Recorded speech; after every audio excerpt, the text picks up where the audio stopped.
Hello everyone and welcome to another video. Today we're going to go ahead and review a rather new release that was released last year in 2016 towards the end. We're talking about Pineapple Vintage from the house of Parfums Vintage. Now, here is the box. As you can see, it's a very simple box. It has a nice little design on the back. On a Parfum, it says Parfums Vintage on the top of it, and that's really all there is to it. Now if you take out the fragrance is actually very sturdy. It comes in a very sturdy bottle. I feel pretty confident that I could drop it. It might not shatter, but I will not test that. It says Pineapple Vintage on the front. It's got Eau de Parfum on the bottom. It has a wooden cap that pops on, pops off, and it's very simple. Anyways, the sprayer itself, pretty decent sprayer there. All right. Now it's available in one main size. The size that you can purchase it in is 100 milliliter for $104. So it's a little bit up there in terms of price. It's not as expensive as some of the other fragrances out there, but we'll get into that. And there comes a little bit of a story with that. So let's just go ahead and dive into the actual fragrance itself. Now, the way that I heard of this was I actually heard that there was supposedly an Aventis clone that was out there somewhere, right? And I was figuring, okay, Aventis clones, I've heard of a million of them. There's supposed to be so many Aventis clones out there that people swear are just as good as Aventis, but don't cost as much. And really, that's really the purpose of why there are so many clones out there, is that people want to smell like Aventis. They love the smell, but they don't want to pay that hefty price. So I figured, okay, let's go ahead and take a look at it. And one of the things that I wanted to kind of set my mindset even before reviewing the fragrance was I wanted to come into it as a fragrance of its own, because I honestly feel that fragrances that are truly meant to be clones lose a bit of points off the bat, mainly because they're not trying their own thing. I get that people want to replicate a scent, but at the same time I'm kind of like, you know what, do your own thing basically. And so anyways, when you actually spray this scent, you get a very bright pineapple scent, and the initial opening of this scent really does remind me in a couple ways of Aventis. And I'm like, okay, that's actually pretty nice, because a lot of fragrances don't do the pineapple note well.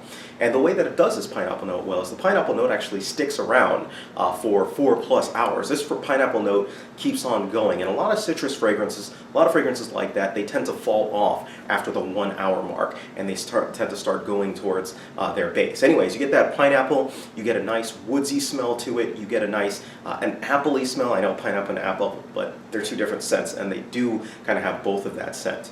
Now you also get vanilla in this scent, which gives it a little bit more of a sweetness. So you are getting this fruity sweetness up at the top, and then the woods and the vanilla start coming in more and more as hour 4, as hour 8 comes along, and by hour 8, most of the pineapple for me is gone. You can smell remnants of it, but that's only because I know what that smells like. I don't think other people are smelling pineapple at that point. They're smelling a citrusy, woodsy, vanilla type of a scent, which is very pleasant. It's very nice on that respect. So yeah, it's absolutely fantastic on it, and it really does develop on your skin as you go around, and it really does mesh with your skin. One point of contention is the opening. When you immediately spray it, don't get turned off, because you're going to get a highly alcoholic note to it. That stays around for about 30 seconds, a minute, so don't think you got gypped or anything like that. Just give it a time to kind of waft and to waver and to let it, absorb and let it go onto your skin. All right? Either way, I do not consider this a clone of Aventis. I try and consider it, it's a fragrance on its own, and for that, you really are getting a good deal. There are not a lot of pineapple fragrances out there that do pineapple well, like Aventis does.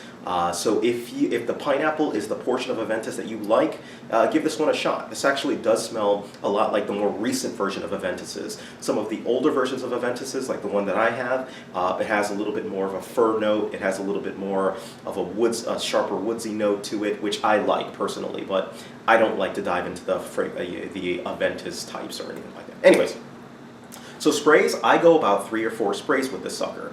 That's pretty much all you need with this. This is a good fragrance to wear all year round, and it's a fragrance that you can wear for almost any occasion. Think of the scenarios that you can wear Aventis in. This is where you can actually wear this fragrance in. As far as performance goes, this performance is very good. It's not as good as some other fragrances. I'm talking about 8 to 12 hours worth of scent. And Depends on who you talk to, it will change as far as how long it actually lasts on one skin. For me, it's 8 to 12, but fragrances tend to last a pretty good amount of time on my skin. All right, this is great for any age group, and as far as the compliment factor goes, I mean, it is a compliment factor. It is a good compliment base getting fragrance, which I will elaborate on. So if I'm going to go ahead and give this fragrance a rating, I give this fragrance a rating 4.5 stars out of 5 stars. Now, why does it get such a high rating? One, okay, the only reason it didn't get a perfect 5 out of 5 stars, to be just perfectly blunt, is because it was trying to, and blatantly trying to clone Aventis. So it loses points on originality for that, for its uniqueness. But on the flip side, you know, there aren't other fragrances that really do it as well as this did. So this is, in my opinion, a great alternative if you don't want to shell out, you know, 300, 400 plus for the Aventis. Go ahead and take a look at this. It's only costs $104 comparatively, and you're going to smell pretty good. Now, the interesting thing would be if somebody would be able to tell the difference between Aventis and this. And I think yes. If you have Aventis, you'll be able to tell the difference. You'll think that it smells close, but you'll be able to tell the difference. It is, however, again, a good clone. It's a great smelling fragrance. It lasts a good amount of time on your skin. It's a fragrance that, you know, for the value, again, you're getting good value. You're not going to find other fragrances out there like that, except for Aventis. And it's a good fragrance in its own right. So give it a try if you ever have time, all right? So let me know what your thoughts are on this fragrance. I mean, I, you know, experienced some pretty good success with this one, and I thought, and I still think that it's a pretty good fragrance release. It's a really good fragrance release for this year, and finally really fills that niche for people who are looking for something cheap, something inexpensive, rather than, you know, shelling out that cash for Aventis. All right? All right, so thank you guys. Let me know what your thoughts are on this fragrance if you've got a chance to try it out. Thank you guys. Take care of yourselves, and you guys have a great day.